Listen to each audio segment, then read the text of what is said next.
Então, boa tarde, pessoal. Aqui é o Breno, é, aqui é o Colóquio da Física, né? Da UFABC. Hoje nós vamos ter o professor René Medeiros de Araújo, da Universidade Federal de Santa Catarina, falando um pouco sobre ele, né? Ele é bacharel em Física pela USP e Engenharia Generalista pela École Polytechnique da França. Fez doutorado na Universidade de Paris 6, e tem 2 pós-doutorados, um pela USP e um na Universidade Federal de Santa Catarina. Foi rapidamente professor da Universidade Federal Fluminense e atualmente está na Universidade Federal de Santa Catarina. Renê, muito obrigado por ter aceito o convite. É uma honra ter você, amigo meu, aí apresentando o colóquio da UFABC. A palavra é sua. Opa, obrigado, Breno. Eu que agradeço o convite, a oportunidade de falar aqui das nossas pesquisas na UFSC, né? Nós somos amigos desde a época do LMCal, né, no laboratório lá da USP, onde a gente fez pós-doc junto, eu e o Breno. Uma parte da minha biografia aí que o Breno não citou é que eu sou nordestino, né? Nasci em Campina Grande, cresci em Natal, e aí depois eu caí no mundo, né? Bom, enfim. Essa aí não estava no lápis, né? Eu não coloquei, talvez. Bom, gente, informação importante, a gente fala UFSC, né? Muita gente tem essa dúvida se é o UFSC. Aqui a gente fala UFSC, para a Universidade Federal de Santa Catarina. Bom, a palestra de hoje é sobre o momento angular orbital da luz e feixes vetoriais. Então a gente vai ver o que são essas coisas e entender como é que essas coisas se inserem no contexto das pesquisas que a gente faz aqui no Laboratório de Óptica Quântica da UFSC, né? Esse laboratório que integra o Grupo de Informação Quântica do Sul. Isso aqui é apenas uma foto da ilha de Santa Catarina, né? Onde fica parte da cidade de Florianópolis, capital do estado. Tem uma brincadeirinha aqui que fizeram com a ilha, colocaram um cristal não linear, que gera fótons gêmeos, enfim, coisas que a gente vai ver nessa palestra. Virou a Ilha da Pesquisa, né? Em vez de Ilha da Magia, como ela é conhecida aqui. Vocês estão me ouvindo bem? Tudo certo, tecnicamente? Tá tudo tranquilo, Renê. Beleza. Esse aqui é o tamanho do... Para ter uma ideia do tamanho do grupo, né? O grupo de informação quântica aqui da universidade. Eu circulei aqui o Paulo Henrique Souto Ribeiro, que é o elemento mais experiente do grupo, né? E essa é para dar uma ideia do tamanho do nosso grupo. Tem cerca de 20 pessoas. Essa já é uma foto antiga, de antes da pandemia, né, onde podia juntar para tirar foto. E hoje a gente tem mais ou menos o mesmo número de pessoas, só muda um pouquinho os rostos. Alguns dos nossos colaboradores, né, citei aqui o Ilames, lá da UFAL, de Alagoas, o Zé Laquete, da UF, o Marcelo Martinelli, da USP, Felipe Walter, da Áustria, o Steve, que agora está no Chile, né, era da UFRJ, e o Andrew Forbes, da África do Sul, para citar alguns. Bom, eu gosto de começar esses colóquios, essas palestras, falando um pouco de como a física quântica está no nosso cotidiano, né, presente, assim, onipresente no nosso cotidiano.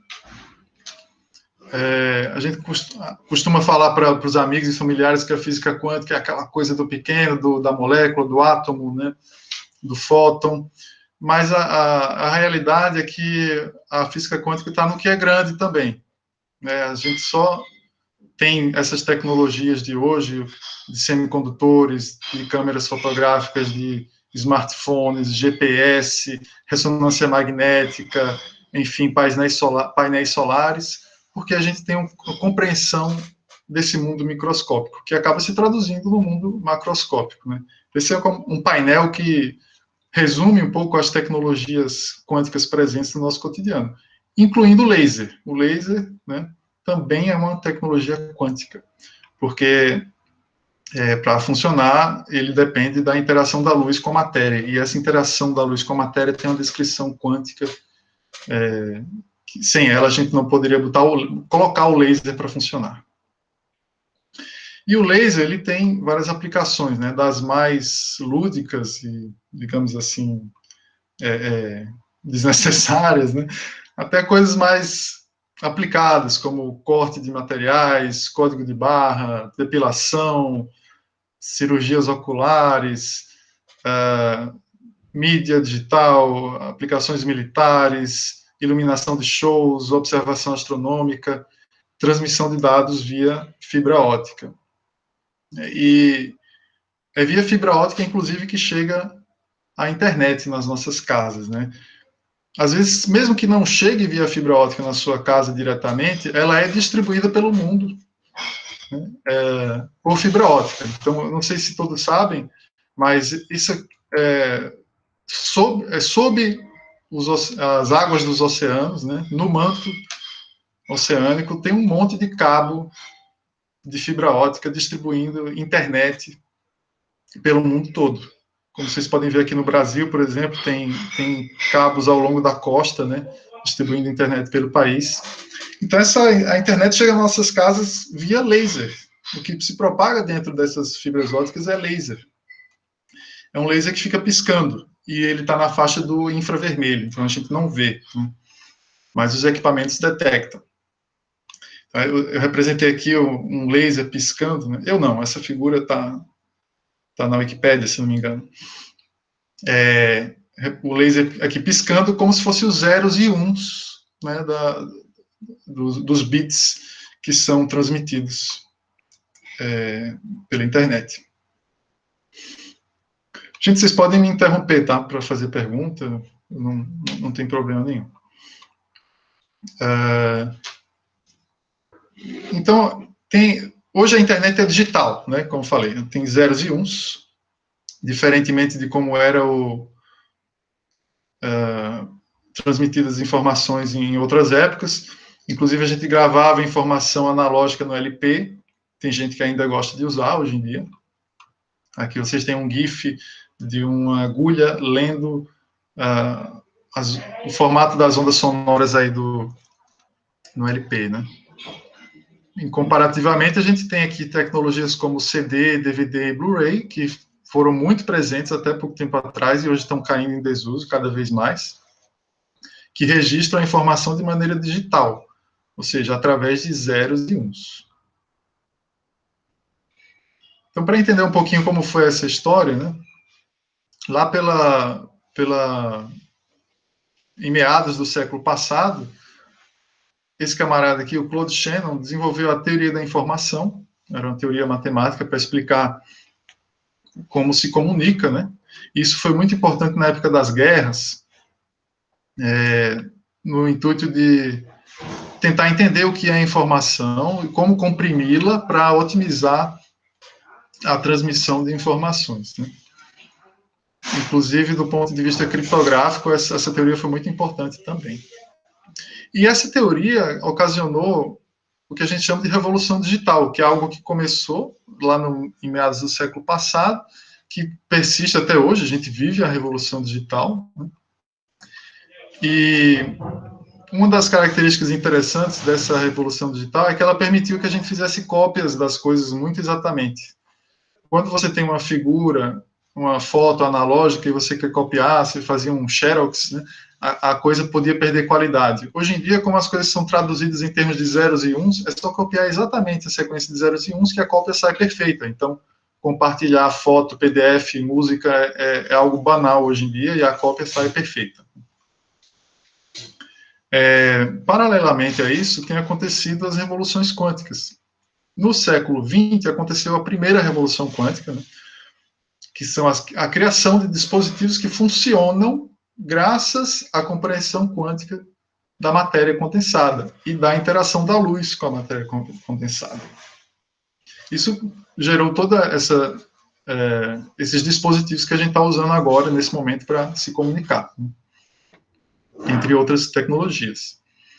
E o que está em curso no momento é o que a gente chama de segunda revolução quântica, que é a manipulação de sistemas quânticos individuais. Se na primeira revolução quântica a gente tem pedaços de semicondutores, né, digamos assim, cujos sistemas de bandas dependem da nossa compreensão quântica, agora a gente quer diminuir o tamanho desses semicondutores, digamos, dos transistores, chegar no nível atômico e quando a gente chega no nível atômico, forçosamente, a gente tem que lidar com outros aspectos da física quântica que dizem respeito aos entes individuais, né? Como átomos, moléculas, elétrons, fótons. E a gente poderia tirar proveito dessas características quânticas para transmitir a informação de uma maneira diferenciada. Quando eu digo maneira diferenciada, é que a gente está passando do bit para o qubit. O bit vem de binary digit, né? Então é um dígito binário, que pode valer 0 ou 1. Quem vai portar essa informação é um sistema clássico, que pode ser discriminado como estando num estado 0 ou num estado 1. Você pode facilmente distinguir o estado 0 do estado 1 e pode observar se é 0 ou se é 1 sem perturbar o sistema.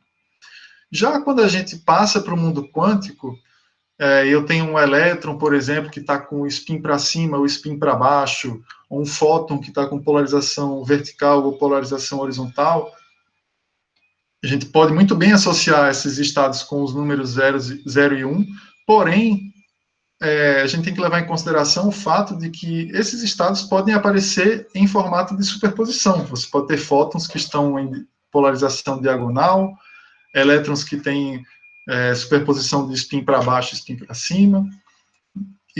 E quando você observa se um elétron está com spin para baixo ou para cima, você está perturbando esse estado, né? Você tem aí, então, um qubit, ou um quantum bit, né? Então, o fóton ele pode ser um portador de informação quântica. Vamos ver, por exemplo, em termos de polarização, como é que a polarização do fóton pode carregar informação.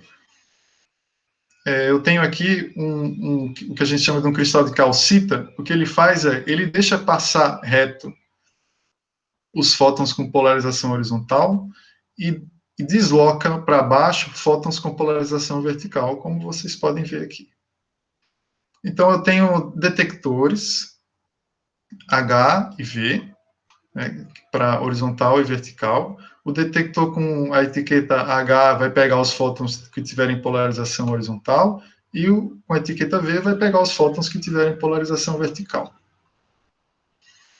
Pois bem, isso aqui eu estou sempre mandando fótons horizontais, fótons verticais. Agora, o que acontece se eu mandar um fóton com polarização diagonal? Digamos, a 45 graus. Não vai acontecer de um único fóton se dividir em dois, né, e passar metade para um detector e metade para outro. O que vai acontecer é que um fóton com essa polarização, ele vai com 50% de chance ser detectado pelo H ou pelo V. Então, isso é uma propriedade quântica do fóton, né? Ele não pode ser detectado ao mesmo tempo nos dois detectores. Só para ilustrar aqui o cristal de calcita, que é esse cristal que faz esse tipo de coisa. Então, vocês veem aqui que aparecem duas linhas escuras, sendo que no papel onde ele está colocado, só tem uma linha escura. O que acontece é que ele separou as duas polarizações, as duas componentes de polarização da luz natural do ambiente, né, que não é polarizada. Então, o fóton ele pode carregar informação e a gente vai codificar a informação como 0 quando é horizontal, 1 quando é vertical, e a gente pode ter também uma superposição de 0 e 1, caracterizando, então, um qubit, que pode ser essa superposição de bits, uma superposição quântica.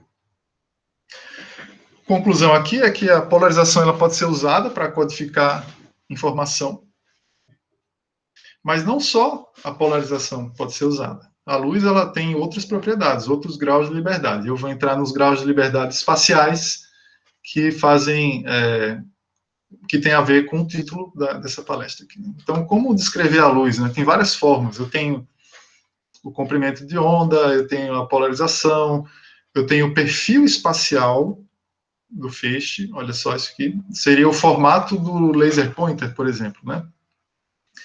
Esse laser pointer virtual que eu estou usando parece um pouco com esse primeiro modo espacial aqui, mas tem outros, né?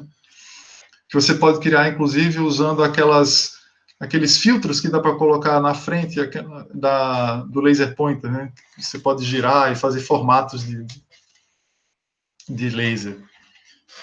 Também tem o perfil temporal, é outro grau de liberdade da luz. Você pode criar pulsos, esses pulsos podem ter diferentes formatos, e tudo isso pode ser usado para codificar a informação.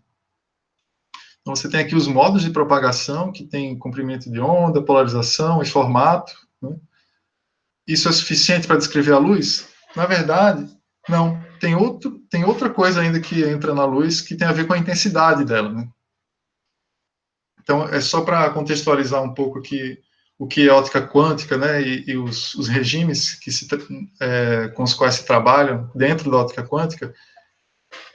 Eu vou falar aqui do aspecto quântico intrínseco da luz. Isso que eu mostrei antes é tudo descrito pelas equações de Maxwell, né?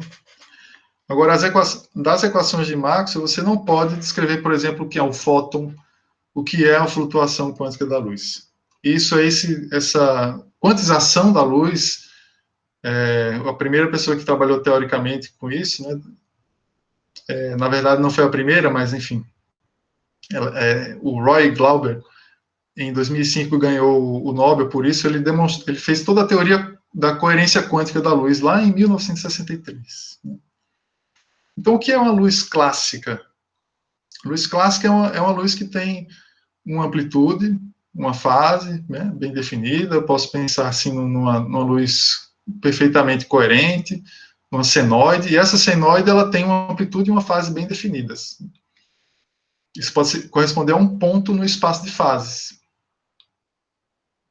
Aqui no eixo vertical eu tenho uma quadratura do campo, no eixo horizontal eu tenho outra quadratura do campo, que nada mais são do que a parte real e imaginária, digamos assim, do campo.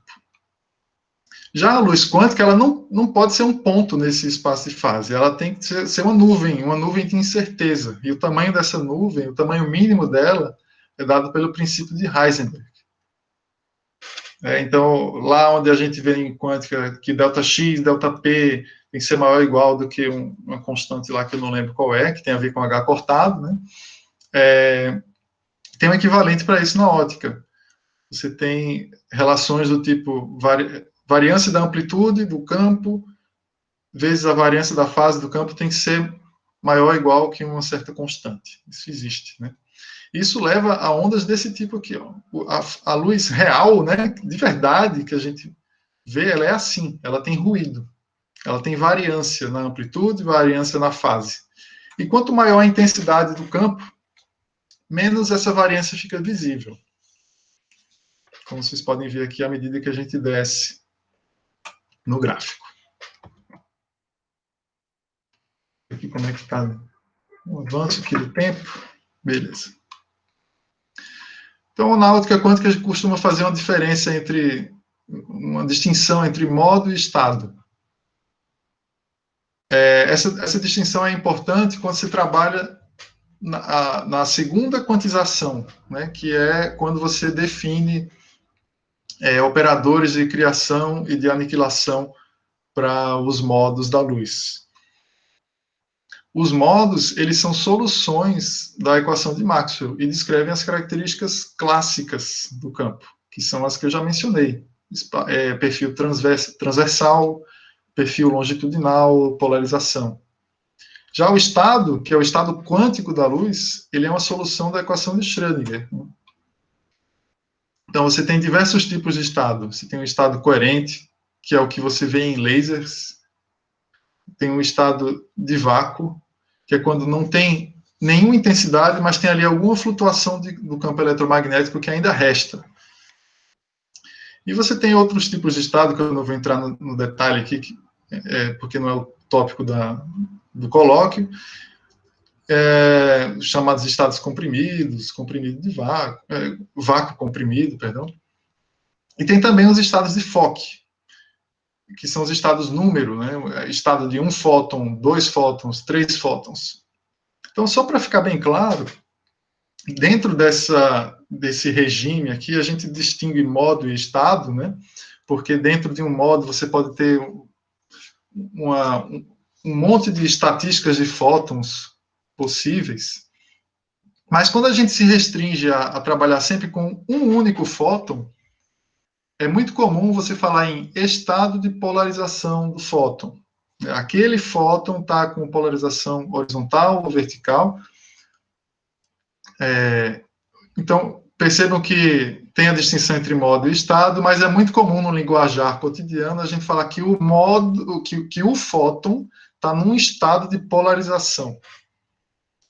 Então, tem esse abuso de linguagem aí que é muito comum e que a gente consegue viver com ele, né? Então, você pode falar do estado de polarização de um fóton. Muito embora seja o fóton que define o estado, o fóton já é o estado, né? Então, vamos lá. Quando a gente descreve um estado quântico, a gente pensa no modo como uma garrafa que vai ter um conteúdo, e esse conteúdo é o fóton, né? Você pode ter diversos modos do campo numa certa situação. Você vai descrever diversos modos do campo, cada um com seu estado, psi, φ, etc. I e J sendo as etiquetas, né, que são os modos do campo. As etiquetas não, perdão, são as garrafas, né? Você tem diversas garrafas e você quer descrever todas elas. E os estados de Fock, então, você tem 0 fóton, 1 fóton, 2 fótons, e por aí vai, podendo popular esse modo. Então, a gente vai se restringir aqui a fóton ou não fóton. E aí, para descrever um fóton polarizado horizontalmente, temos aqui um fóton no modo H, produto tensorial, 0 fóton no modo V. E você tem várias formas de escrever isso. Pode escrever como 1H0V, né? Pode escrever como 1,0, ou pode simplesmente escrever como H. Então, a gente volta àquele ponto inicial, né? do bit 0, que pode ser representado como H, o bit 1 pode ser representado como V, e aí você tem um fóton polarizado diagonal, que é uma superposição de H com V. Bom, então essa parte aqui.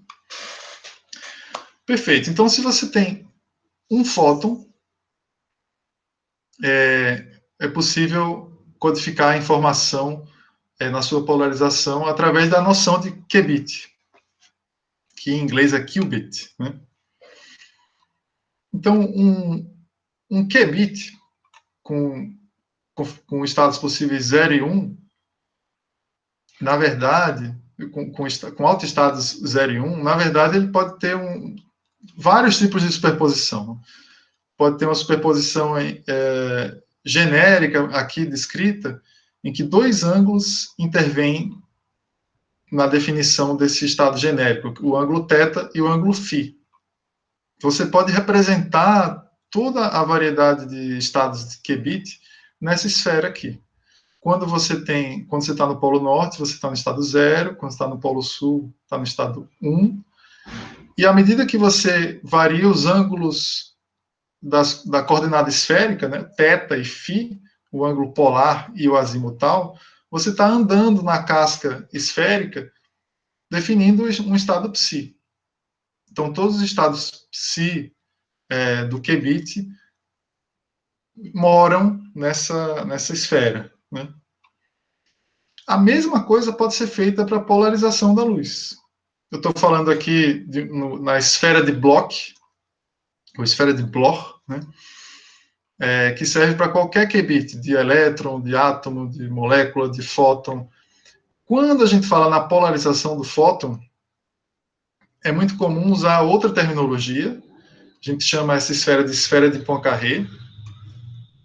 E em vez de usar o H e o V para codificar a informação, a gente vai usar o R e o L, que são nada mais, nada menos que a polarização circular. Right and left. Direita e esquerda. Nessa esfera, então, você tem no polo norte a polarização circular, no polo sul a polarização circular esquerda. No Equador, as polarizações lineares, aí você vai ter diagonal, horizontal, vertical, e por aí vai. Então, vejam que, matematicamente, um qubit genérico ou um qubit luminoso tem a mesma estrutura matemática. Se a gente está aqui pensando na polarização, que é algo que tem dimensão 2. Então, polarização, posso criar um qubit com a polarização da luz, pensando num fóton. O que eu vou mostrar aqui para vocês é que, se a gente expande, né, os graus de liberdade com os quais a gente trabalha, podemos passar de um qubit para um qtrit, que seria uma espécie de bit com 3 níveis, né, com 3 valores aceitáveis, e por aí vai. Generalizando para D valores, a gente chama a coisa de qdit, ou qdit, em inglês.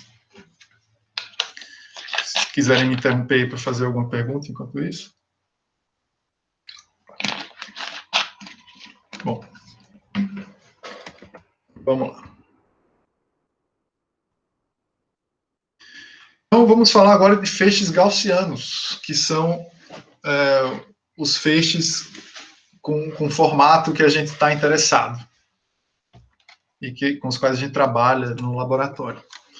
Para explicar de onde vêm os feixes gaussianos, bom, eles vêm, na teoria, né, da equação de Maxwell, das equações de Maxwell, das quais a gente extrai uma equação de onda. Vocês veem em Física 3, né? Não sei como é que é na UFABC, mas geralmente nos cursos de Física 3, por aí, na graduação. E se a gente joga na equação de onda um tipo de solução para o campo elétrico, que tem essa cara aqui, ó, vejam, uma função A de R, uma função que depende de x, y e z, mas que multiplica um termo de onda plana se propagando na direção z, a gente tem o que se chama... é um feixe que se propaga na direção z, e quando a gente adiciona a aproximação de que ele nem diverge muito fortemente, nem converge muito fortemente, ele se propaga mais ou menos colimado na direção z, a gente chama isso de um feixe paraxial. E esse feixe paraxial, ele tem esse envelope complexo A de R, que é solução da equação paraxial de Helmholtz. E a solução mais simples dessa equação paraxial de Helmholtz é o laser típico que a gente vê saindo dos lasers, né? O feixe de laser que sai dos lasers, que tem esse formato aqui, ó. Em azul e colorido, eu mostro um corte longitudinal do campo elétrico. Então, você tem aqui uma parte central onde ele está no foco, que a gente chama de cintura do feixe, e depois ele diverge. Isso aqui é um feixe gaussiano de ordem 0. No plano transversal, o perfil do feixe é uma gaussiana de x e de y, e por isso ele é chamado de feixe gaussiano. Agora, essa não é a única solução dessa equação. Você tem famílias de soluções. Uma família de soluções é a família dos feixes de Hermite-Gauss. Então, você tem aqui o feixe... E esses feixes, esses modos, né, são etiquetados, né, são indexados por 2 índices. Você tem o 00 aqui, que é o feixe gaussiano de ordem 0. Você tem o feixe Hermite-Gauss 10, que começa a ter uma listra aqui separando 2 lobos, uma faixa escura aqui, né? O 20, 30 e assim por diante. Você tem toda uma família que cada um desses modos é solução daquela equação paraxial. Isso acaba sendo uma base para descrever qualquer outro feixe que se propague nessa direção z e que seja paraxial também. Então, se você tem um campo elétrico genérico com essas condições de propagação, você pode descrever ele nessa base aqui de Hermite-Gauss. Só que outra base possível é a base de Laguerre-Gauss, que tem outro tipo de simetria, que tem uma espécie de simetria cilíndrica, enquanto a de Hermite-Gauss tem uma simetria cartesiana, né? Muito bem. Então, os modos HG, digamos assim, da Hermite-Gauss, e os modos LG, de Laguerre-Gauss, ambos formam bases para descrever feixes paraxiais. Inclusive, vou mostrar depois, vou mostrar agora, na verdade, né? Um feixe de Laguerre-Gauss ele pode ser escrito como uma soma, uma superposição, né, de feixes de Hermite-Gauss também. Então, o que acontece é que se a gente ordenar do jeito certo todos os modos de Hermite-Gauss e todos os modos de Laguerre-Gauss, a matriz de mudança de base ela é diagonal por blocos. Então, você tem aqui o primeiro modo HG é igual ao primeiro modo LG, que seria esse modo aqui, o 00, que é igual a esse aqui também, o 00. E já os outros dois modos seguintes, eles são escritos em termos dos dois modos seguintes do Laguerre-Gauss, né, da base de Laguerre-Gauss, e por aí vai. Então você parece que cria uma hierarquia de modos. Você, dentro dessa primeira matriz diagonal aqui, 1 por 1, você participa somente em um modo. Dentro dessa matriz diagonal aqui, 2 por 2, matriz diagonal não, essa matriz 2 por 2, participam dois modos LG, dois modos HG. Dentro dessa outra matriz participam 3 modos LG e 3 modos HG. E você vai definindo uma ordem, uma hierarquia de modos. Ordem 0, ordem 1, ordem 2. Então, a gente chama de a ordem esse N maiúsculo aqui, né? Então, quais são as ordens, né? Como é que funciona isso? Então, como eu já falei, na ordem 0, o HG é igual a LG. Na ordem 1, você tem esse Hermite 0,1 e Hermite 1,0, que são da mesma ordem que os Laguerre-Gauss, com L igual a 1 e L igual a menos 1. Já vou comentar o que é esse L. Tem a ver com o momento angular orbital desses modos aí. E na ordem 2, por exemplo, você tem esses 3 modos aqui, cada um deles sendo superposição desses outros 3 modos da base de Laguerre. Então, a título de exemplo, quando você pega um Laguerre com L igual a 1, ele pode ser escrito como uma superposição dos Hermites 1,0 e 0,1, com uma fase de π sobre 2, como esse I, aí esse número imaginário indica, entre eles. Pois bem, agora vamos falar desse L. O que é esse L dos modos de Laguerre? Bom, vamos olhar para esses fusiles. Eu não sei se vocês já comeram fusile, mas tem uns fusiles que são de dupla hélice e outros fusiles que são de tripla hélice. Eu não sei qual é o original italiano, mas podem ver aí na casa de vocês, certamente ou o fuzile é dupla hélice ou tripla hélice. Se tiver outro, aí é um achado, vocês podem publicar. Podem ver aqui, quando você segue uma das curvas, você pula uma outra, né? Então, isso aqui é uma dupla hélice. Já nesse segundo caso aqui, quando você segue uma das curvas, uma das bordas, você pula duas. Então, tem tripla hélice. Esse é o caso dos modos de Laguerre-Gauss. Eles têm frentes de onda que parecem fusiles. E a quantidade de hélices dessa frente de onda vai definir o L do feixe. Então, aqui são diversas frentes de onda possíveis para os feixes de Laguerre-Gauss. Quando essa frente de onda é dupla hélice, você tem um índice L igual a 2.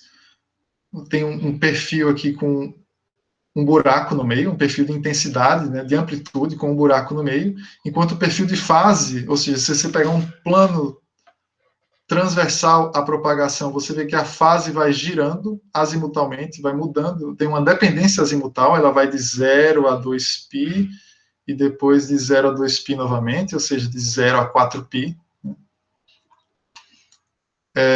No L igual a 1, você tem uma única hélice, um perfil de fase que varia de 0 a 2π azimutalmente, um anel também, como no L igual a 2, só que com diâmetro ligeiramente menor. Quando você tem o L igual a 0, a sua onda tem frente de onda plana, ou seja, o perfil de fase é constante. E o perfil de amplitude é uma gaussiana. Bom, eu não vou entrar no detalhe aqui dessas equações, só para mostrar mesmo os modos. E o L igual a -1 e L menos 2 é a mesma coisa que o L igual a 1 e L igual a 2, só que girando para o outro lado. Né? A fase gira para o outro lado. A frente de onda tem helicidade de sinal oposto. A gente chama os feixes de Laguerre-Gauss de vórtices óticos também, por causa dessa singularidade de fase que tem bem aqui no meio. Ó. Olha aqui, bem no meio a fase não está definida, no L igual a 2, por exemplo. A sorte é que não tem intensidade bem no meio também. Então, o pessoal diz, né, a natureza foi sábia o suficiente para não colocar amplitude no meio do feixe, já que a fase ali não está definida. Né? Imagina a dor de cabeça para descrever um negócio que não tem fase definida, mas tem uma amplitude fixa aqui. Né? Ia fugir essa descrição clássica do campo. Bom, então nós temos os vórtices óticos, que são os modos de Laguerre-Gauss. Agora, vamos falar agora sobre o momento angular da luz. Como é que o momento angular da luz entra na jogada aí? Pois bem, um pouco de história. Lá em 1909, o Poynting, que eu creio que seja o mesmo do vetor de Poynting, não tenho certeza, não cheguei a ver, ele mostrou, né, que luz polarizada circularmente tem momento angular, na teoria, né? Fez essa teoria. E aí, lá em 1936, fizeram um experimento mostrando que, de fato, esse momento angular da luz polarizada pode ser transferida para um objeto. Então, de fato, se você tiver uma partícula bem pequena e luz intensa o suficiente, você consegue girar a partícula só por causa da polarização da luz. Em condições especiais e tal, né? Então, isso foi chamado de momento angular de spin da luz. Muitos anos depois, lá em 1992, quase 30 anos atrás ainda, o Allen e esses outros caras que eu não me atrevo a pronunciar o nome, mostraram que os feixes de Laguerre-Gauss têm momento angular também. Mas não é um momento angular de spin, é um momento angular orbital. Então, se você pega um feixe de laser que tem aquelas propriedades dos feixes de Laguerre-Gauss, ele vai ter um momento angular, uma razão de momento angular por energia que depende do índice L do modo dividido pela frequência angular da luz, que tem a ver com o comprimento de onda dela. Então, notem que tem dois tipos de momento angular, que é o momento angular de spin, dado pela polarização, e o momento angular orbital, dado pelo perfil do modo. Temos aqui, então, momento angular de spin, momento angular orbital, SAM e OAM. Polarização circular gera momento angular momento angular de spin.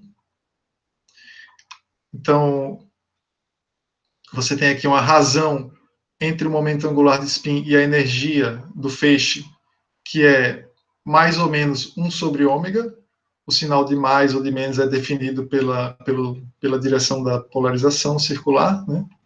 E se você pensar na luz agora como composta por vários fótons, você pode interpretar isso da seguinte maneira: você pode dizer que, por fóton, a luz tem um momento angular de spin, a luz polarizada circularmente, à direita, por exemplo, tem um momento angular de spin de H cortado por fóton. Isso vem simplesmente dessa conta clássica aqui, ó, que foi feita, de 1 sobre ômega. Você pode simplesmente escrever 1 sobre ômega como n, número de fótons, né, vezes H cortado, dividido por NH cortado, ômega. E aí você vê que o momento angular total do feixe pode ser interpretado como número de fótons vezes H cortado, e a energia total, número de fótons vezes H cortado, ômega. Isso te dá um momento angular por fóton de H cortado ou menos H cortado, dependendo do sentido de circulação da polarização. Um raciocínio análogo pode ser empregado com os modos de Laguerre e Gauss, e você chega à conclusão de que um modo com índice L tem um momento angular orbital por fóton de LH cortado. Né? Você vê, o feixe inteiro tem momento angular, né? Mas se você quiser picotar o momento angular e distribuir entre cada fóton, você vai ter aí um LH cortado por fóton. Então, então só para situar, esse L ele pode ser pensado como uma nova dimensão para criar aqueles qubits, né, que seriam os qubits com 3 níveis. Né? Então você pode pensar, por exemplo, que no laboratório você consegue gerar L igual a -1, L igual a 0 e L igual a 1. E você pode usar, pode pegar um fóton, preparar ele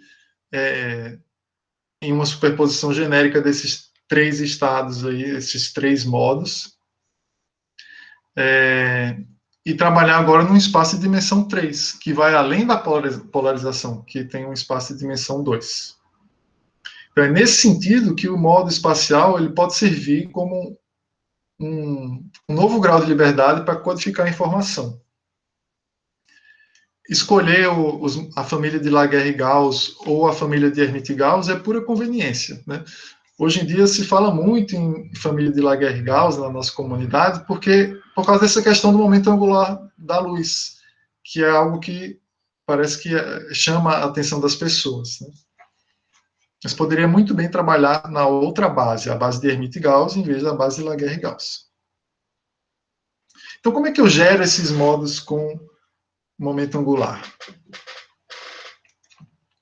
No início eu fazia isso, né? Eu não, mas o pessoal fazia isso mundo afora, usando uma espécie de vidro em espiral, com espessura que varia de formato espiral, né, azimutal, e isso conferia a cada porção da luz que interagia com o vidro, cada porção vê uma espessura diferente, né? Ou seja, cada porção vê um caminho óptico diferente, então acumula uma fase diferente. Se você faz uma onda plana por um feixe de ordem zero, né, passar por tal placa de vidro espiralada, a fase sai espiralada também. Você cria uma frente de onda helicoidal. Hoje em dia, o mais comum é usar esse tipo de máscara aqui, que é uma máscara na qual você grava o padrão de interferência entre um feixe de Laguerre-Gauss e um feixe gaussiano normal. Esse padrão de interferência ele vai gerar o próprio feixe de Laguerre-Gauss. É uma técnica holográfica, portanto. Né? É um padrão de interferência que grava uma informação sobre o objeto que você quer criar. Então, se você passa um feixe nessa máscara aqui especificamente, você vai gerar L igual a 2 numa ordem de difração, L igual a -2 numa outra ordem de difração. Esse garfo aqui, essa coisa bifurcada, né, trifurcada, quadrifurcada, ela vem justamente da soma de uma fase azimutal com uma fase linear, uma espécie de grade de difração. Então, quando você soma esses dois padrões, você tem um garfo, que é o que você precisa para gerar os modos de Laguerre-Gauss. E para gerar essas máscaras, eu vou pular aqui rapidamente, né? A gente usa um SLM, que é um modulador espacial de luz. Simplesmente você chega com a luz aqui, bate nessa tela de cristal líquido programada por computador. Isso aqui é um mini monitor de computador, né, no qual você imprime aquela figura, aquela máscara, aquele garfo, e o feixe que sai aqui na direção judiciosamente escolhida é o feixe que você quer, com o L que você quer, enfim. Então, isso se chama modulador espacial de luz. Tá, agora como é que eu sei gerar momento angular orbital, agora eu preciso saber detectar, né, para poder poder construir minha caixa de ferramentas para lidar com os modos de momento angular orbital e poder, quem sabe, um dia usar esses modos em protocolos de comunicação, enfim. Eu preciso saber gerar, manipular e detectar esses modos. Agora, imagine que eu tenho um feixe, né, um feixe intenso com esse formato aqui. Eu coloquei minha câmera e vi esse formato. Como é que eu sei qual é o momento angular desse feixe? Bem, eu poderia olhar para o diâmetro dele, né? Quanto maior o diâmetro, maior o momento angular. Eu poderia... mas isso não é suficiente, porque eu poderia muito bem imaginar que esse perfil que eu estou enxergando na câmera não tem a frente de onda que eu preciso para que o feixe seja realmente um vórtice, né, que tenha momento angular orbital. Então, olhar para o perfil de intensidade não é suficiente. Eu preciso de alguma técnica que me revele o perfil de fase disso aqui. Eu preciso ver que a minha fase está variando à medida que eu percorro o feixe dessa forma aqui. E nada me garante que isso acontece se eu olho simplesmente a intensidade dele. Por isso que eu anotei aqui que a gente precisa de um sistema interferométrico, né? Outra opção é tentar achar a máscara de momento angular que devolve esse feixe para o feixe de ordem zero, ou seja, o gaussiano. Uma espécie se ele tem L igual a 2, eu jogo uma máscara que gera L igual a menos 2, uma coisa cancela a outra, eu saio com um feixe gaussiano. No momento que eu achei a máscara correta, que devolve o feixe para o estado de ordem zero, eu consegui medir o momento angular dele. Então, é isso, né? Como detectar o momento angular orbital de um feixe? E olha que o feixe é o caso mais fácil, né? Agora, se eu tiver um fóton só. Um fóton, nesse formato aqui, ele não vai apresentar esse formato com uma única imagem, né? Eu preciso de uma série de imagens, de vários fótons, para poder reconstruir essa imagem aqui. Então, eu posso imaginar um quadriculado de detectores de fótons únicos. Eu faço diversas detecções no espaço. Eu vejo que aqui tem muito fóton, aqui tem muito fóton, nessas partes mais centrais tem pouco fóton. Quando eu faço a experiência várias vezes, né? E aí eu posso reconstruir esse perfil de intensidade do modo no qual o fóton está. Agora, mais uma vez, a intensidade não é suficiente, eu preciso de alguma interferência ou de algum holograma, né, para poder ter certeza do valor do L do fóton. Então, a intensidade é fácil, né, mas a fase, nem tanto. Então, uma das técnicas que o pessoal desenvolveu, vou ver aqui o tempo.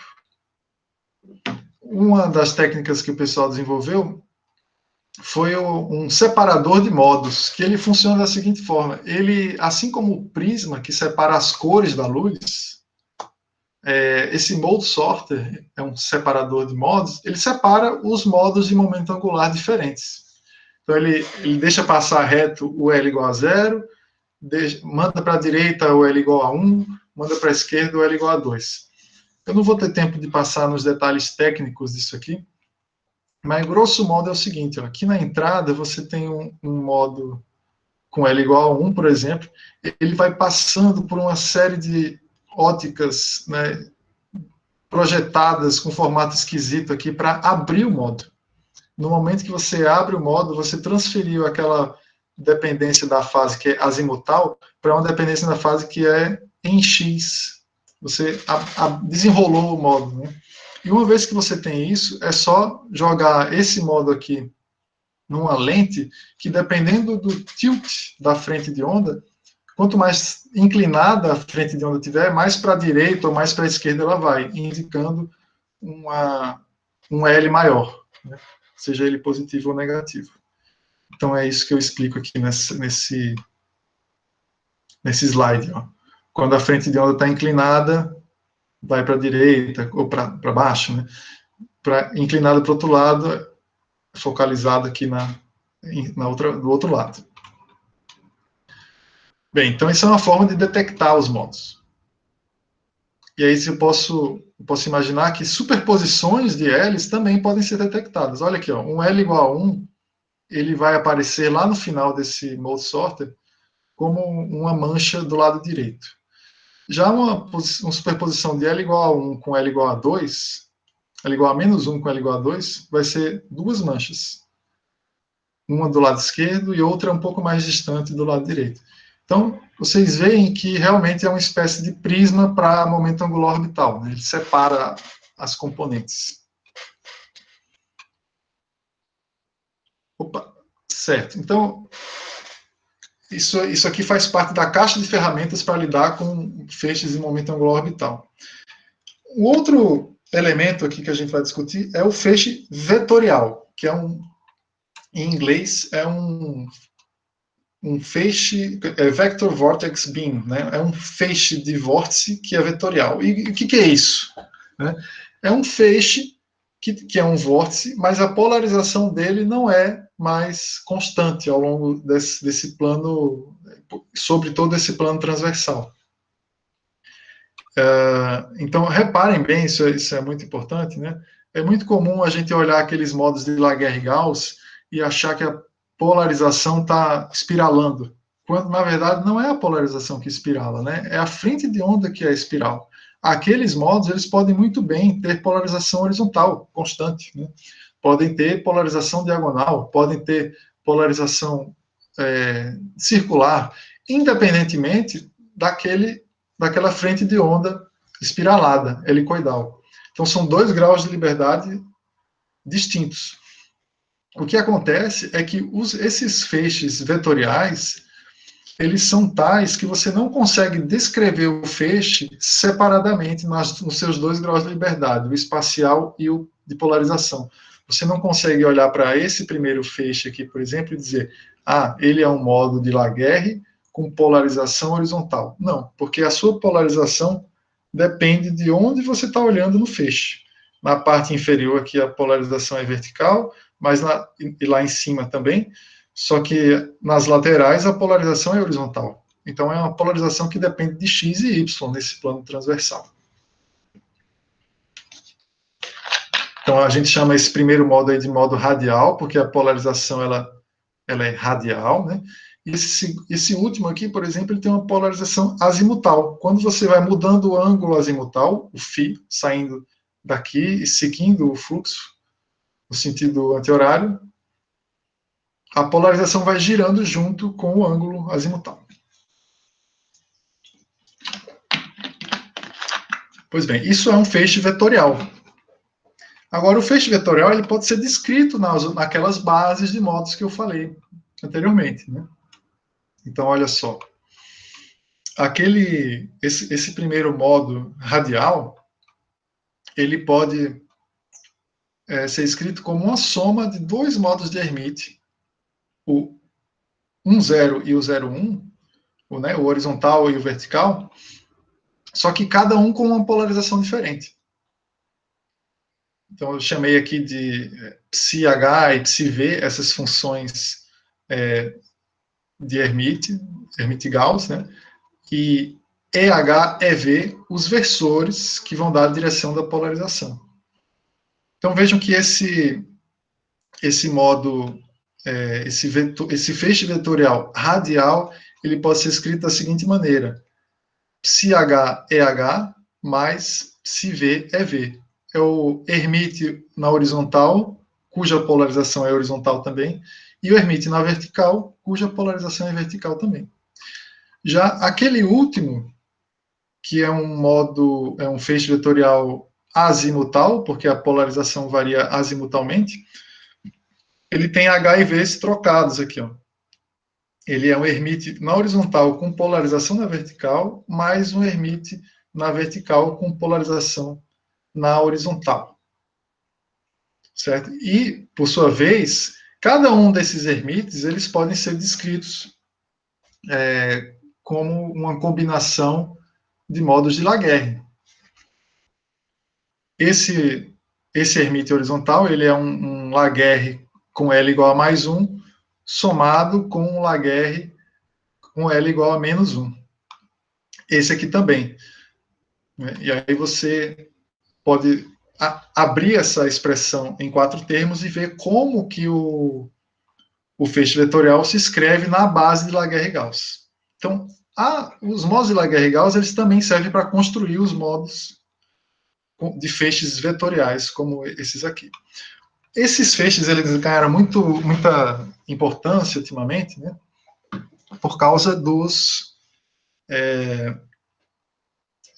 trabalhos, especialmente do professor Zé Laquette, da UF, da Federal Fluminense, em Niterói, que mostra como essas estruturas matemáticas aqui se assemelham com a estrutura do emaranhamento quântico. Então, você veja que eu não consigo fatorizar, né, fatorar essa expressão aqui, separando o grau de liberdade espacial de polarização. Eu não consigo colocar em evidência uma única polarização e separar, né, em fatores a parte espacial e a parte de polarização. Então, o Zé Laquette fez uma série de trabalhos, eu deixo aqui, inclusive, um QR Code para uma série de aulas que ele deu sobre isso, estruturas emaranhadas na ótica clássica e na ótica quântica. Esse foi uma série de palestras que ele deu no workshop na Escola de Paraty, né, Escola de Informação Quântica de Paraty, lá em 2019. Então, vou deixar aí um tempinho para quem quiser apontar a câmera do celular e pegar o link no YouTube. Bom, agora eu vou passar rapidamente, só dar uma breve visão geral do que a gente faz no nosso laboratório aqui na UFSC, usando essas coisas, esses modos, né? Então, nós temos dois grandes eixos ali de trabalho. Nós temos a ótica não linear e temos um experimento com cavidade ótica, que é pelo qual eu vou começar. Tá? Então, bem rapidamente, só explicando aqui qual que é a ideia.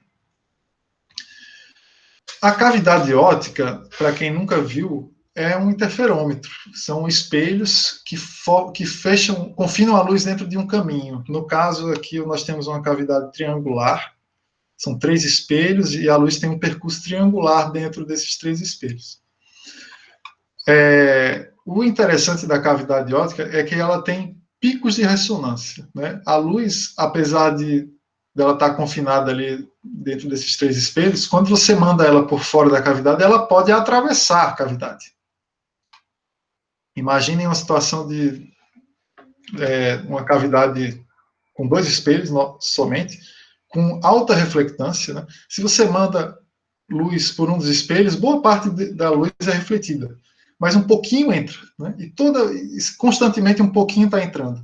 E se você ajusta o comprimento dessa cavidade para que dentro dela caiba exatamente um múltiplo da metade do comprimento de onda da luz, você tem interferência construtiva dentro da cavidade, aumentando exponencialmente, né, a intensidade ali dentro, e chega uma hora que a luz simplesmente passa. Então, se você ajusta o comprimento da cavidade para múltiplo de lambda sobre 2, segura essa cavidade naquele comprimento e tem dois espelhos que são rigorosamente iguais, com altíssima reflectância, a luz passa.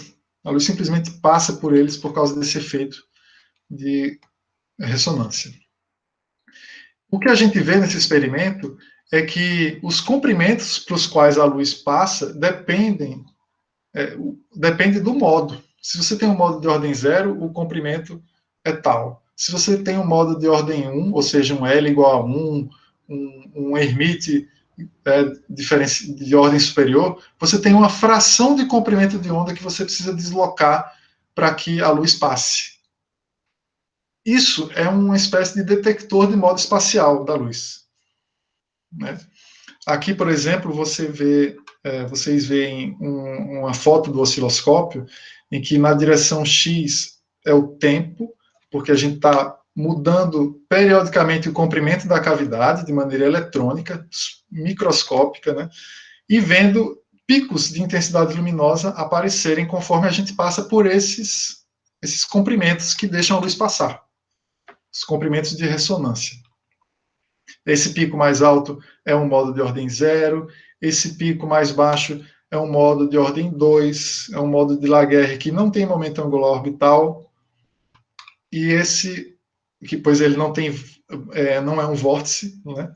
E tem ainda um terceiro pico bem pequenininho aqui que mostra um outro modo de ordem superior, mas que também não tem momento angular orbital.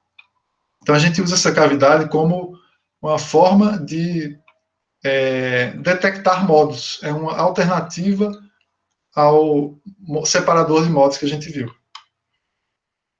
A vantagem dessa cavidade em relação ao separador de modos é que ela tem uma resolução muito melhor do que o separador de modos, porém ela não separa os modos como um prisma, ela apenas deixa a gente ver um modo um de cada vez, né? Eu vou deixar passar esse, vou deixar passar esse. Então é uma coisa que depende do tempo, não é uma coisa estática que você tira uma foto, né? Você precisa de um tempo para fazer essa análise. Essa seria a desvantagem. A gente aplica isso a feixes de laser, mas pode-se imaginar também a mesma coisa valendo para fótons, desde que os fótons tenham um comprimento de coerência bastante grande, que não sejam pulsados, né? No segundo eixo de pesquisa, a gente usa a ótica não linear.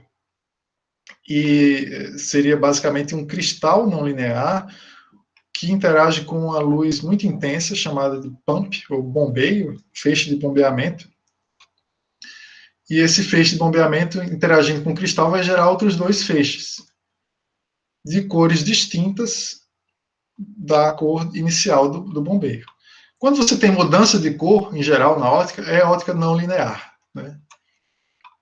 Quando você não muda a cor, como é o caso da cavidade aqui, muito provavelmente é apenas ótica linear, espelhos, lentes, propagação. A ótica não linear envolve interação com um tipo de matéria que tem uma suscetibilidade dielétrica de ordem superior, de ordem 2, 3 e por aí vai.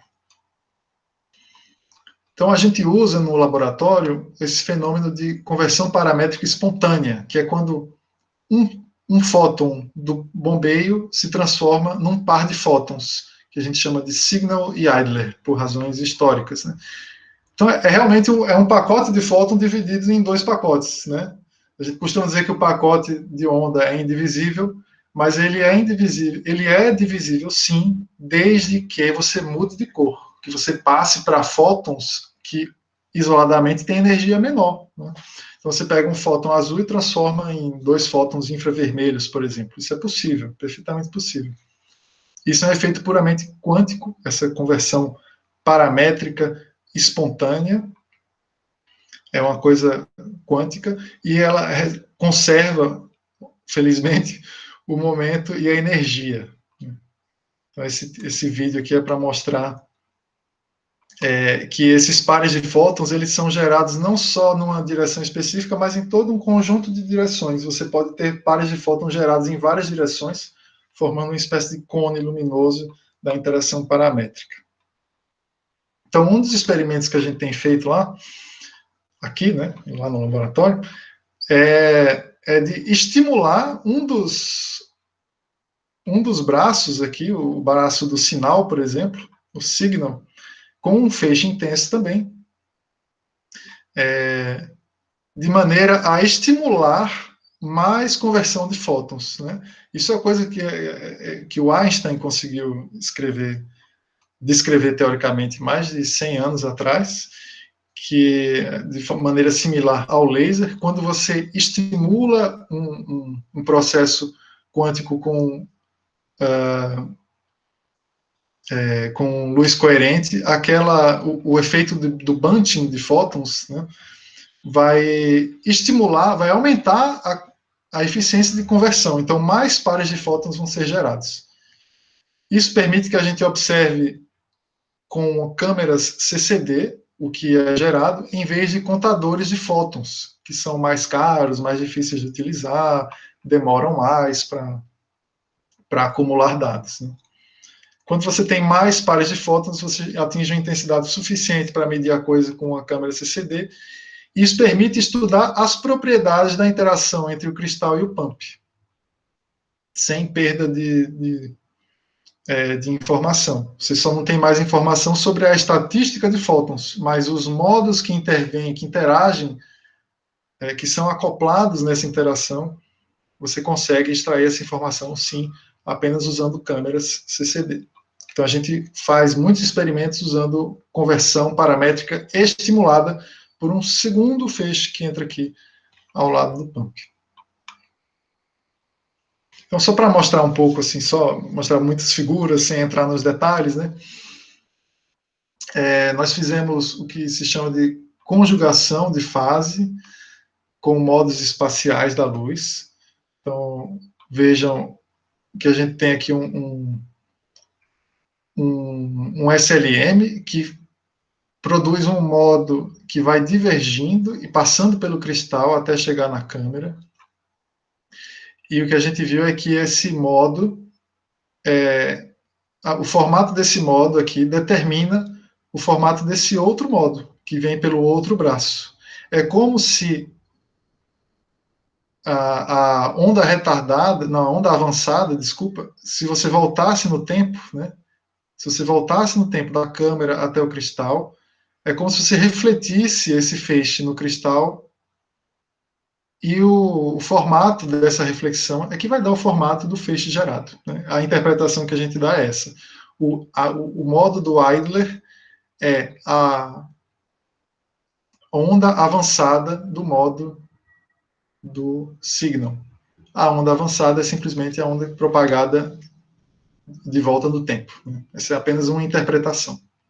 Mas o fato é que você consegue manipular os modos do Idler através da manipulação dos modos desse feixe que está estimulando a interação. A gente publicou 2 trabalhos, um no PRA e outro na Brazilian Journal of Physics. Na Brazilian Journal of Physics, nós observamos, por exemplo, que se eu gero um L igual a 1 nesse braço, eu gero um L igual a menos 1 no outro braço, que é justamente quando você reflete um L igual a 1, você troca o sinal e fica L igual a menos 1. Nós fizemos também esse mesmo experimento usando polarização. Nós mostramos que é possível definir o que é a conjugação de polarização. Por exemplo, o conjugado da polarização circular direita é a polarização circular esquerda. E se você manda um feixe estimulador com polarização circular esquerda, você vai gerar um feixe Idler com polarização circular direita. E nós fizemos isso para diversas polarizações e mostramos que para todas elas funciona. Você consegue encontrar uma configuração ali de cristais e de feixe de bombeamento que geram que produz sempre a polarização conjugada. Então, só passando bem rapidamente aqui. E agora, o próximo passo, que está em andamento agora, é fazer isso para feixes vetoriais, justamente, aqueles feixes que a gente vem falando aqui. Então, é possível conjugar os feixes vetoriais, né? Você consegue transformar os trechos de polarização circular desse feixe em polarização circular no outro sentido, e por aí vai. Você consegue fazer essa conjugação, mesmo com esses feixes complicados aqui. Para isso, é necessário 2 cristais, um feixe de bombeamento também trabalhado na estrutura de polarização, e por aí vai. Bom, eu deixo as referências aqui para vocês. E eu queria anunciar também que, concluindo, né, que a gente está organizando, eu faço parte da organização da escola e do workshop de informação quântica de Paraty, que ocorre de 2 em 2 anos. Então, o último ocorreu em 2019, o próximo ocorreria em 2021, mas a gente ainda está discutindo, a gente acabou de fazer nossa primeira reunião, uma semana atrás, 2 semanas atrás. Estamos discutindo a possibilidade de adiar esse evento para 2022. Ainda está em aberto se vai ser no ano que vem ou no ano depois, por causa de tudo isso que está acontecendo, né? Pandemia, restrições orçamentárias, dificuldade do pessoal de fora chegar no Brasil, enfim.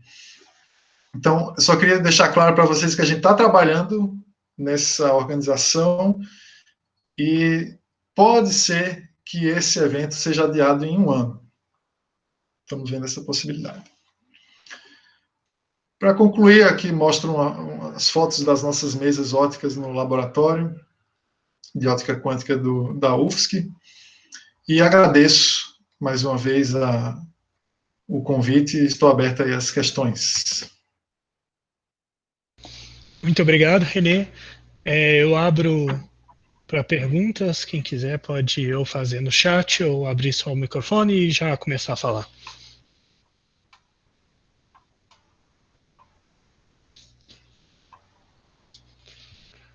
Renê, eu tenho uma dúvida sobre a parte quando se fala das polarizações, né, quando se estimula e tal. Não existe conservação de polarização, né? Porque você tem cristais não lineares, tipo 0, 1, 2, e cada um gera polarizações diferentes. O que vocês estão vendo mesmo ali? Qual que é o fenômeno que está sendo visto ali naquele sistema que vocês jogam Pois da estimulação? Nesse sistema aqui. Isso. Certo. Então, de fato, a polarização não se conserva, né? O que a gente vê é a conjugação da polarização. Então, vamos ver aqui, ó. Essa esfera é a esfera de Poincaré das polarizações, que tinha mostrado lá no slide anterior. Aqui no Polo Norte a gente tem a polarização circular direita e no Polo Sul a polarização circular esquerda. Isso mesmo. Então, a bolinha cheia é a polarização do feixe estimulador, certo? E a bolinha furada aqui, ó, é a polarização do outro, esse feixe aqui, ó, o Idler.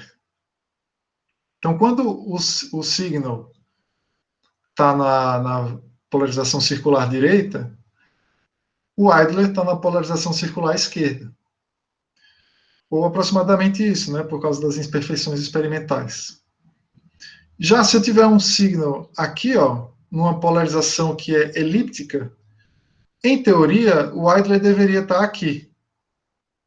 Na verdade, a gente vê ele aqui, né, um pouco para dentro da esfera, como se ele tivesse perdido um pouco a sua polarização por causa dos cristais que estão sujos ou algum desalinhamento, né, ele acaba perdendo um pouquinho da sua polarização. Então, o que a gente vê, de fato, é uma conjugação de polarização, você inverte o sinal da polarização, né, e você interpreta isso como um espelho. Olha só, você imagina que o plano equatorial é um espelho, e o Idler e o signo são imagens um do outro. Aqui a gente não vê imagens perfeitas, né, o vermelho aqui deveria ser a imagem desse, mas você vê que está próximo. Deveria estar aqui, né? O preto aqui é a imagem do preto aqui, o branco aqui é a imagem do branco aqui, e por aí vai. Então você tem o quê? Um pump que precisa estar na polarização diagonal para isso acontecer. Você precisa de 2 cristais. E o que você gera é um cristal, um signal com uma polarização com um sinal e o idler com uma polarização com outro sinal. Você pode até pensar que a soma, né, que o sinal mais com o sinal menos aqui é algum tipo de conservação de polarização. Mas eu não colocaria nesses termos. Porque também tem a polarização da semente aqui, né, envolvida. Tá. Não sei se responder a sua pergunta. Não, sim, respondeu. Me ficou. Porque só me deixou uma impressão estranha, porque os momentos angulares e os momentos lineares conservam, né, na conversão, mas eu nunca tinha visto falar dessa conjugação de fase e tal, da polarização, né, nesse sentido aí que vocês estão analisando. Mais alguma pergunta, pessoal? Opa, eu fiquei com uma dúvida. Sim.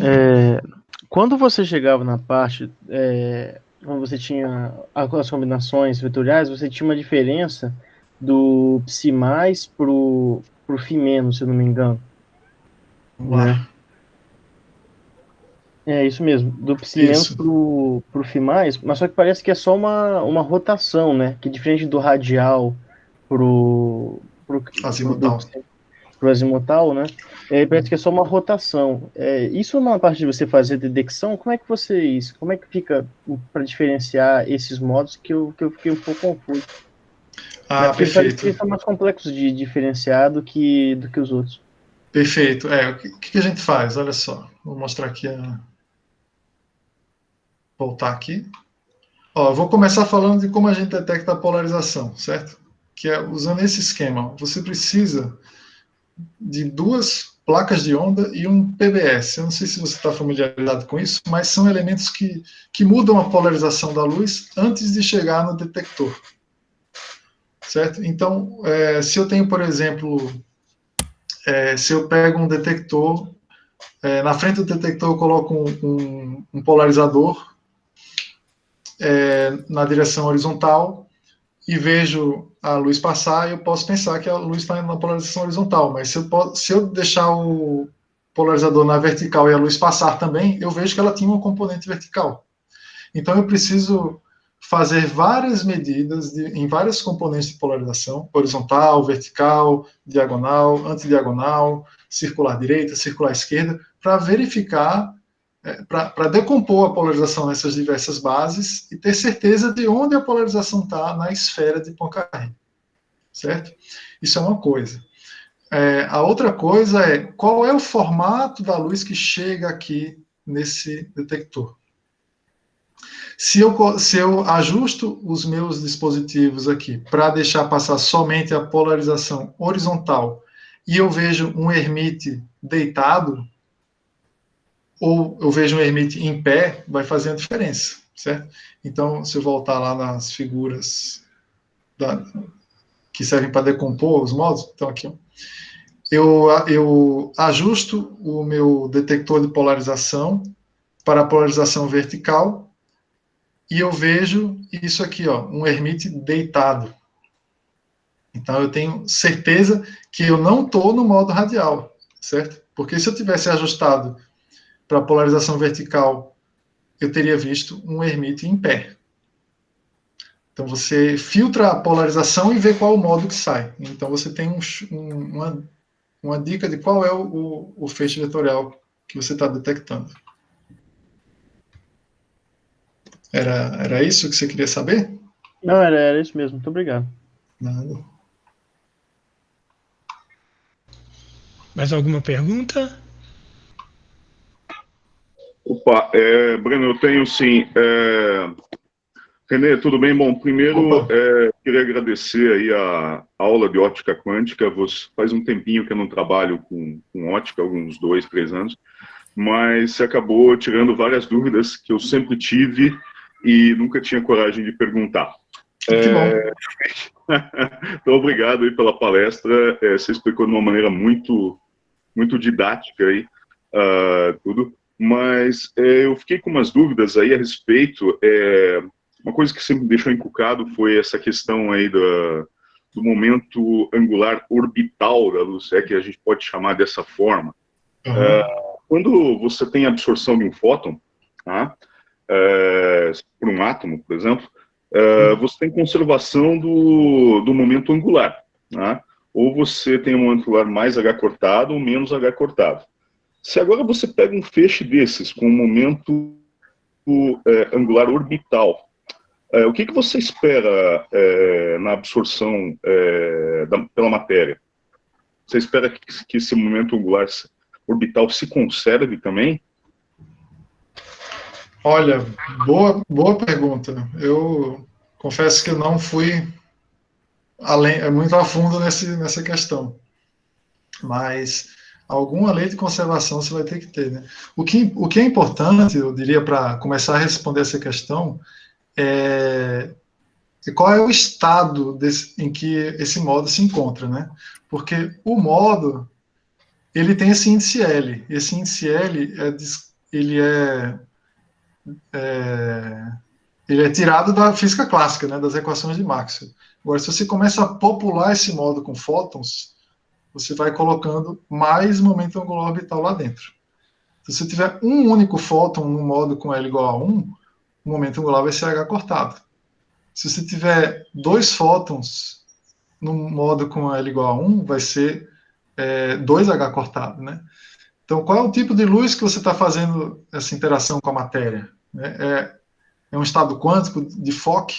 É luz coerente? Então, vai depender disso. Eu começaria respondendo por aí, né? Mas eu não sei, assim, não conheço muitas situações em que essa interação foi explorada.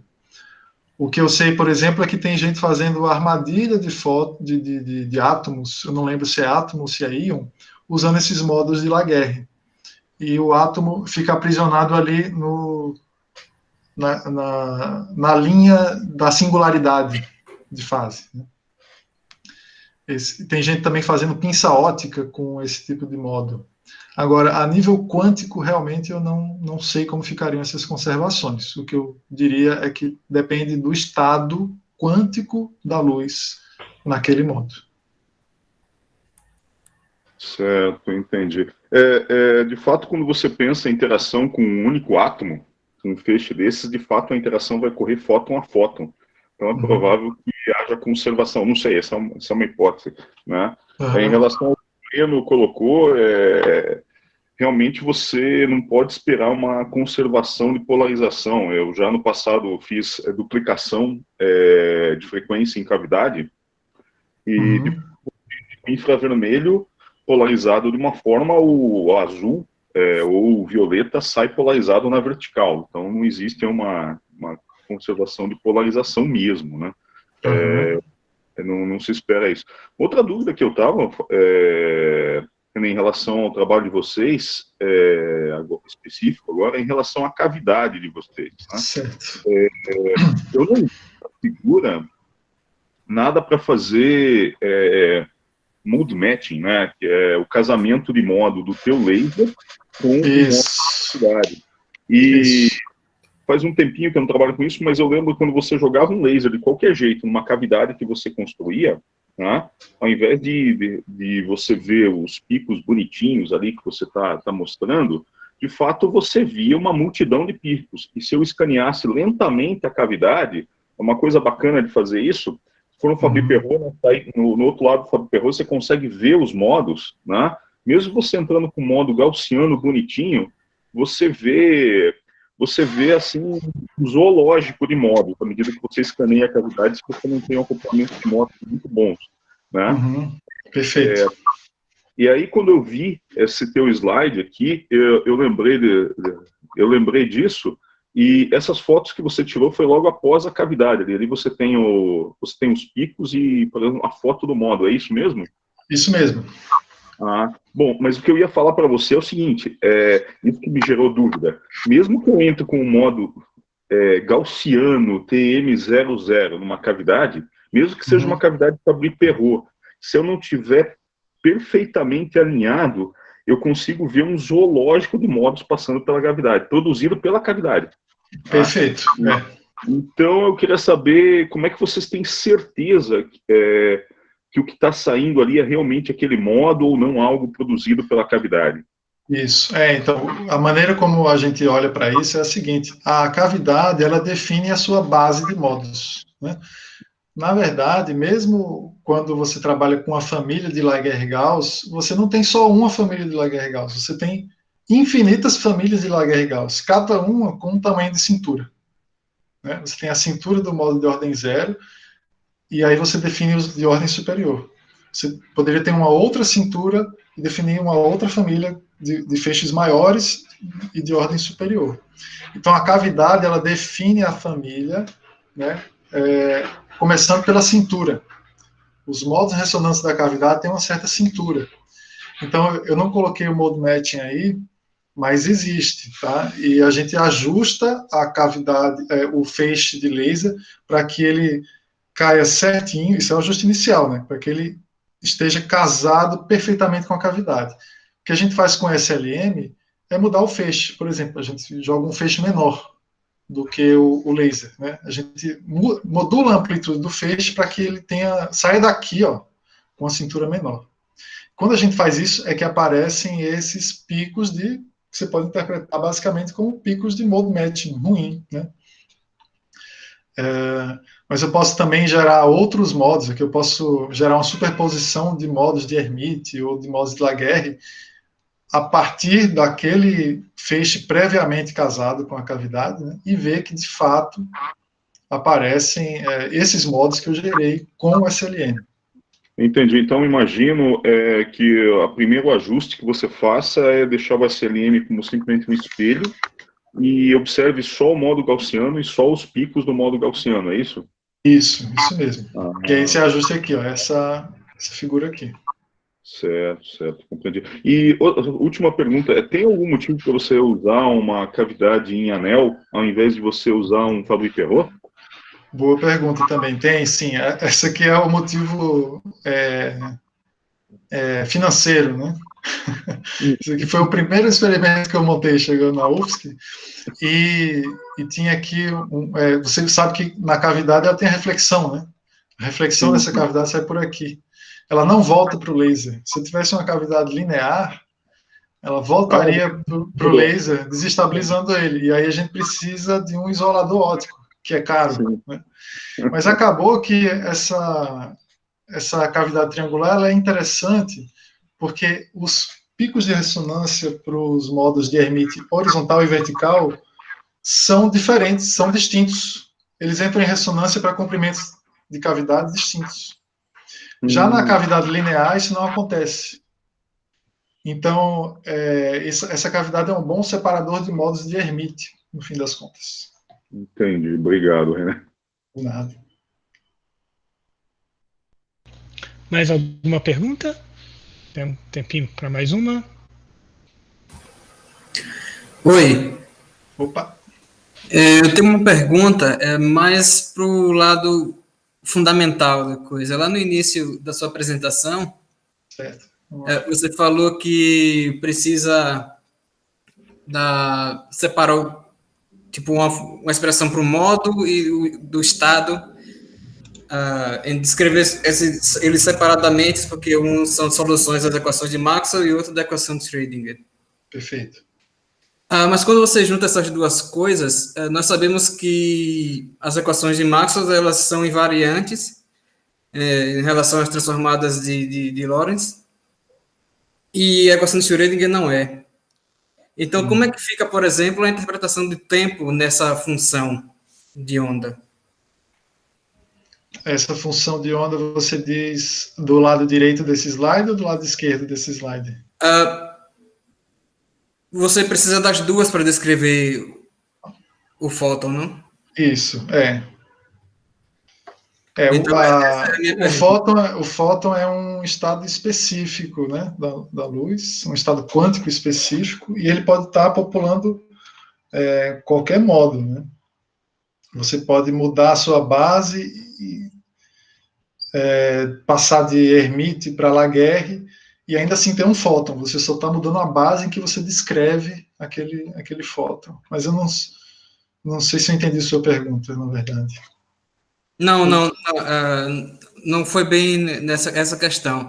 A minha questão é que os modos, a expressão que você vai usar para descrever os modos, ela pode descrever um sistema físico relativístico. E o estado não, porque ela é a solução da equação de Schrödinger. E a interpretação de tempo para esses dois casos é diferente. E como é que você junta modo e estado em uma só equação, numa só função, com interpretações de tempo diferentes? Essa é a minha questão. Tá. Acho que eu entendi. Eu não sei uma resposta definitiva também, mas talvez o começo da resposta esteja aqui, ó. Será? Nessas figuras. O modo, ou talvez aqui antes ainda, né? Não, eu coloquei depois, perdão.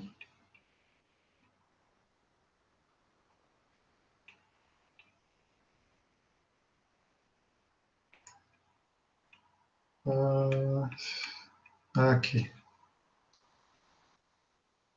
Bom, eu não sei, na verdade, eu não sei, eu não tenho a teoria né, a invariância por transformações de Lorentz tão fresca na minha cabeça, mas assim, aqui, esse termo do campo elétrico, ele diz que a propagação ocorre na velocidade da luz, né? É um sistema relativístico, né? E o modo, ele tem a ver com isso aqui, ó. Esse envelope que vai multiplicar a sua onda plana, né? Esse envelope espacial que vai multiplicar a sua onda plana. Então, é dentro desse envelope, essa garrafa, né, que o fóton vai estar. E, além disso, você tem uma variação de fase aí dentro desse envelope, que vai dar essa propagação com velocidade da luz na direção z. Já o estado, a noção de tempo realmente não é bem definida, né? Você precisa fazer, digamos assim, diversos experimentos com o mesmo estado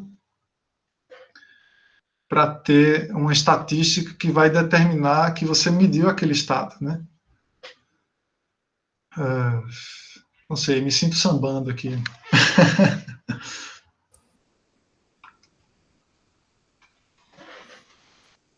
Não sei se eu consigo responder a sua pergunta, que é bem fundamental, né? Se alguém puder ajudar.